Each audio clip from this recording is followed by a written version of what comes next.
Ito na po ang pagkakataon ni Grandmaster Wesley So na makahabol kay Grandmaster Fabiano Caruana dito po sa ginaganap na US Chess Championship 2024. 1.5 ahead si Fabi, pero magkalaban sila sa round number 7 na kung saan kung tatalunin ni Wesley itong si Fabi, malaki yung chance na makahabol. Anyway, may update din po tayong chismisan sa naganap na suntukan. Si Christopher Yu kasi, yung magulang niya, naglabas na ng statement na ikikwento ko pagkatapos pong mag-analyze ng laro. Ano bang nangyari? Simulan na po natin.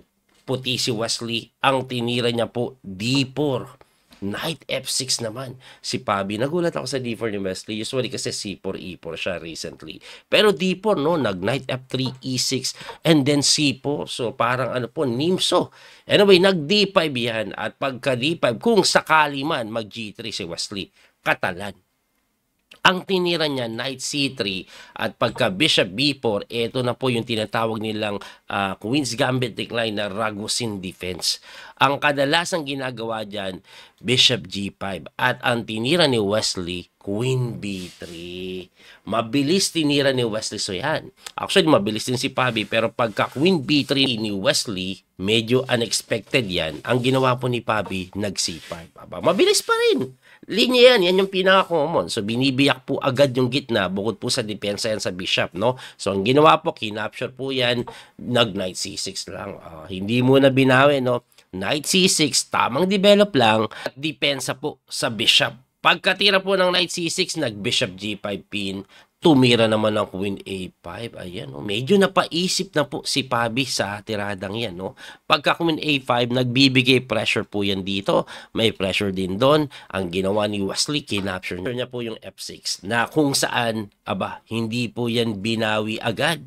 Tinakes muna ni Fabi yung pawn sa C4 para na-atake yung Reyna. Kasi pag kinain niya po agad yan, may capture sa D5, masisira po ang structure. Anyway, binawi po ni Wesley. So yan, binawi na po yung bishop at tumira po si Wesley ng Rook C1. Ang mga pinawalang puntira po dito ni Wesley, halata ng preparasyon. Kasi ang bilis niyang tinira at lahat po yan ay linya pa rin. Linya, no? Pagkatira po niyan, kinapture po ni Fabi yung pawn sa may C5 na iniwas ni Wesley. Pagkaiwas, eto nang nangyari. Tumira po ng Bishop takes C3. Si Fabi na halatadong hindi niya na po yan home prep, medyo nangangapa na po yan, at yung tirada mo yan ay hindi daw ganun kaganda. Ibalik ko lang. Ang linya po kasi dito, kadalasan tinitira, eto Pero si Fabi, Bishop takes C3. Siyempre, Bishop takes C3 ka, novelty na po pala yan ng laro. First time na gamit, ang ginawa po ni Wesley, binawi. Pagkabawi, tumira ng Queen B4 si Fabi. Yun pala yung kanyang plano. Gusto niyang ipalit yung Reyna. Ngayon, si Wesley, nasupresa na po siya sa tiradang Queen B4 na yan. Basically, hindi niya na po nakita yan sa kanyang home preparation. Kaya kinabahan niya to, pinag-isipan niya po ng matagal kung ano ang gagawin niya at eksakto po 20 minutes ang ginamit niya, no? At siya po ay tumira ng Queen takes B4. X daw. Dahil na-equalize. Ibalik lang po natin. Kasi ang chance ni Wesley lumamang ng konti lang naman, pero magkakaroon ng kaguluhan. Queen takes F6 na hindi po tinira ni West, no? Kasi pagka Queen takes F6, bukod po sa nakakain ka ng pawn, may threat ka dito. Syempre gagalaw po yan. Ayan, no? Ngayon kasi ang problema ni West, bakit niya hindi tiniks yan? May problema po siya dito sa pawn. Hindi niya po madepensahan yan. Hindi niya madepensahan. Kaya hindi niya po tiniks. Ngayon, according sa engine, ibibigay mo lang pala yan. Ang ititira mo lang daw, Knight G5. Ano mangyayari pagka takes? Titirahan mo lang ng F3. Only way to continue para lumamang. Yung other way, lamang ang black, nakakatakot. Ngayon, para saan po yung F3? Simple lang po. Gusto lang pong may taguan yung king. Ayan, o. Ngayon, pag chinek mo dito, tirahan mo lang ng E3, o. Ibalik natin doon. Kung manghinaing ka naman daw dito, ganun pa rin King F2. King F2. Kasi may threat ka dito Yun ang panlaban mo dyan Yung bawi doon no? Ngayon pag sinalba, Rook D3. Hindi makagalaw. Gusto mo nang matihin. no? May mga idea and later on, pwede namang pabagsakin din to kung gusto mo eh. Tapos ang mangyayari kasi pag bumagsak to, postpone. Na medyo nakakatakot lang talaga kasi kailangan mo makita yung F3N. Binalik ko na po, no? Hindi kasi nakita ni Wesley. Mas sinimplihan ni Wesley. Kinapture niya po yan. Binawi po ng kabayo. Tapos nag-E3 siya. Tumakbo doon. And then umatras. Ngayon, ito pong position na ito, pag tiningnan mo mabuti, no, parang okay pa rin naman yung white. Yes, ito kasi yung pinaka-safe way to continue na slightly may chance ka pa rin pumilit kasi lamang ka sa pawn structure. Kaso, yung endgame na ganito wala reyna, pag nagkapalit-palit ng pyesa, mahirap ka talaga manalo. Ang ginawa po niya, nag-bishop d7, tumira po ng e4. Tumakbo, of course, and then develop lang. Nag-king e7, hindi na kailangan magkasang yung mga ganyan kasi wala nang reyna. Kaya gigita mo yung king mo to activate. Ang ginawa, nag-king e2, ayan o. King movean lang nangyari. Nag-rook c8, rook c1. Nag-e5 para po makapwesto yung bishop dyan. Ayan. So, ang ginawa po ni Wesley, nag-knight move para hindi mapin. Tumira po ng rook takes, kinapture, nagpalit-palit. Ayan yung sinasabi ko eh. So, nagkapalit-palit na. Ngayon, tulad nga na sinasabi ko kanina, kahit naman magkapalit-palit yan, yes, ang endgame malaki chance sa makatabla, pero pangit po yung pawn structure ni Bobby. Yan ang hinahabol ni Wesley, kaya niya ginawa yun actually. So pagka bishop c8, nag-king move si Wesley. Tumira po ng bishop e6. Nag-f4 si Wesley. Tumira po ng capture lang. Binawi. Ayan, slightly better pa rin si Wesley, pero slight lang slight lang. Nag-knight d7 po. Tumira po ng knight f3 para hindi maka-knight e5 kasi doon tatanong yan eh. Nag-king lang po sa may d6. Talagang gusto ng mag-knight e5 niya. Nasinagot lang ni Wesley ng bishop doon. Ayun. So, for some reason, balik ko lang, no? Ang engine, ang gustong itira, h4. h4. Saka b4. Pero yung bishop na tira to, gusto ko yan eh. Kasi pag napalit mo tong bishop dito, tapos double isolated pawn, lalamang si Wesley sa endgame na yan eh. Kaso, iniwas yan eh. Tama yung iwas. Ngayon, naintindihan ko bigla para saan po yung h4 eh. Kasi ang ganda na posisyon ng king. Ngayon, yung ikot pala na kabayo, pwede mag-knight g6 eh. So, yung h4 para sa h5, walang talon doon later at kung magkaikutan. Yun pala yun. Anyway, nag-knight f8, napilitan si Wesley mag-e5. Ayan. Ibalik ko lang po, no? Kasi nga, pag tumira po siya ng let's say b4 dito, magkaka-knight g6. Pagpunta mo dito, titirahan ka lang ng mga knight dito. So, ayaw ni Wesley yun kasi siya pa makakaposisyon eh. Kaya inunahan po, siya po ay nag-e5 para pagka takes, hindi ka maka-knight g6. Pag nag-knight g6 ka dyan, kainin lang yan. Tapos mas malapit yung king. Lalabang po yun. Kaya ang ginawa, nag-f3 muna. Pagka f3 umatras, nag-knight g6. So, ang ending equal pa rin. Equal, tumakbo, ayan na nga po, pinapalit pero ayaw ni Wesley kasi pag napalit, madali itabla, pinipilit niya eh, depensa lang, tulak na, b4, umatras yung bishop, lumapit yung king, nagkakaikutan, umatras ulit yung king, lumapit yung king, itatabla ba? Gusto lang ng tabla ni Favi, this is move 38, pinilit, pagkapilit chinek, bumalik, pagkabalik, lumapit din yung king naman doon sa may c4, umiikot-ikot lang si Wesley.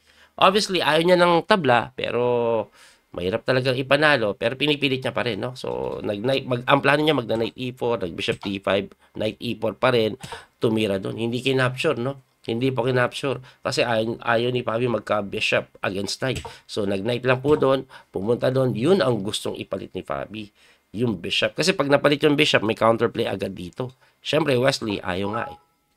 Pinipilit. Nag-F5 na po yan. And then, nag-King E3, umatras lang. Lilipat sa kabila, umatras yung bishop. Nag-expand naman sa kabila si Wesley. Nag-bishop F1, nag-H4, nag-expand si Wesley. Nag-knight F3, tulak. Pumalik doon, tumalon doon yung king. Tulak ng pawn, tumalon yung kabayo, pinipressure yung pawn. Ngayon, ang nangyayari dyan, libre yung pawn ko siya. Bakit hindi pwedeng kainin yan na ganito? May check. Kaya nga po, from here, hindi po kinapture yan, dinipensahan by moving the king. Ayun. Ngayon, pag kinapture po ito, capture din dito. Mabilis yung tabla. Nakita ni Wesley, nagpilit pa rin si Wesley, knight e3. Knight e3. Pumunta doon, tumakbo yung bishop, doon, bumalik. Gumanon, nagpapabalik-balik lang. Hirap pilitin. Pero si Wesley, tingnan niyo, pinipilit niya, umatras. Atras talagang pilitan ng pilit, oh. Ayaw itabla, nag-H5 pa nga eh. Not needed na yun, tabla na eh. Pero pinipilit pa ni Wesley, alam nyo tema niya. Ang tema niya po, pwede pong tumulak later on. Pagka capture na ganun, oh, tapos may capture, ganun. Tingin ko yun yung gusto niya mangyari. Not just that, siguro, para walang night dito. Kasi pwedeng gumanon. I'm not sure, pero in H5 niya eh. Pagka H5, umatras, chumek, tumakbo, bishop doon, nag-bishop doon, umatras, hitting the pawn, dinipensahan, pinapalit yung bishop. Pag napalit yung bishop, the best.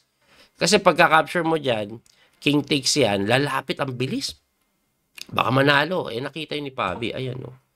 Pinalit, pero ngayon, pag tinakes mo kasi yan, tira ka king takes, hindi makalapit yung king mo. Draw vision. Kaya ang ginawa po niyan, nag-knight c5. Ngayon, sige, kainin mo, may threat ako sa b6. Umatras lang.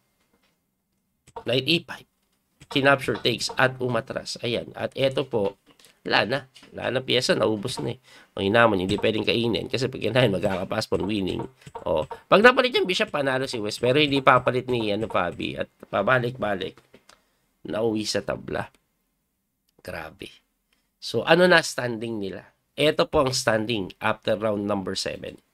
Leading po si Fabiano Caruana with 5 points. Nabay pa yan ha. Leading pa rin. Si Niemann mukhang nakadikit siya pero lamang ng isang laro si Niemann eh. Si Niemann kasi nakaka-8 laro na yan. So hindi pa siya nababay. Si Fabi 7 laro pa lang. Si Wonder Liang nandyan, Lebon, ayan, mga hindi pa nababay yan eh. Yung may chessboard sa gilid, yan po yung nabay na. So si Wesley, puro tabla pa rin. Ayan wala pa rin break even sa rating, pero wala pa rin, no? May 3 laro na lang, kailangan manalo siya sa last 3 rounds. Sana kung mananalo siya doon, magandang bagay, kahit pa paano makakahabol. Pero Fabi 1.5 ahead, malaki yun. Kailangan matalo si Fabi at manalo si Wesley para lang makahabol. Ang tanong, sino na lang kalaban ni Fabi last 3 games? Wonder Liang, Dominguez at Sam Shaklan. So tingnan natin kung ano ang mangyayari sa kanilang nalalabing laban. By the way, ito po yung kanilang accuracy. 98.2%. Hanip, ang taas, no? Ngayon guys, balikan po natin yung issue ni Grandmaster Christopher Yu. Yung natanggal po sa tournament kasi nanuntok. Meron po kasing nilabas na statement yung magulang ni Christopher Yu kung ano ang pananaw nila sa nangyari na panununtok. Eto po, basahin po natin. Ayan po ang post sa Facebook ni Yang Q-Yu, ang father po ni Christopher Yu. So, nagbigay siya ng statement kung ano nangyari nung Wednesday sa US Chess Championship, no? So, unang-una, ayan, no? Humihingi sila ng paumanhin sa babae na videographer na inosente, biktima ng galit ni Christopher Yu pagkatapos matalo sa laro. So, gusto lang nilang pabulaanan na yung sinasuggest po ng mga ibang comment daw na ay baka kasi inasar si Christopher Yu. Hindi. Wala pong ginawa yung babaeng nasuntok para i-provoke si Christopher Yu. So we heard she's doing okay but we don't have any details and we pray she's doing well both physically and emotionally. Her well-being is of deep concern to all of us. So ayan, sana daw okay siya. Anyway, mahaba po yung statement niya. Christopher offers no excuses for his behavior. Tanggap nila, mali sila. He is just very sad and ashamed to behave in that way. If you saw him tearfully apologize to the executive director of the club, you'll understand he is genuinely remorseful. Though he hasn't had an opportunity to talk to the videographer after the incident, he had sent personal apology via the executive director. So basically, pag binasa niya po yan, aminado yung pamilya ni Christopher Yu na mali si Christopher Yu sa ginawa niya. Talagang galit yun na kung saan, ayun na nga, hindi niya napigilan yung emotion niya, nakapanakit. At humihingi po sila ng paumanhin at wala silang excuse. Ang galing ng paghingi nilang paumanhin. Kasi yung iba pag nag-shoot, bat, may mga ganun. Ito walang bat. Talagang full responsibility for what happened and the potential consequences. Yun yung linagay nila. Natatanggapin nila. Grabe, oh. So, ayun na nga. Ako, bilib ako sa magulang ni Christopher Yu. Basahin nyo na lang po English kasi nahirapan din ako intindihin. Si Christopher Yu daw ay maglalabas din ng sarili niyang statement of apology hinihintay lang daw when it's ready. Alright, so ayan na po yung pinaka-update. So, yun. Anyway, Wesley So, sana manalo ka na next round. Muli ito po yung Coach Speedy Master Daniel Causo. Hanggang sa muling pagkikita. God bless po mga kabiyahe. Thank you po sa support. Bye-bye. That little mouse, 'cause I'm an albatross.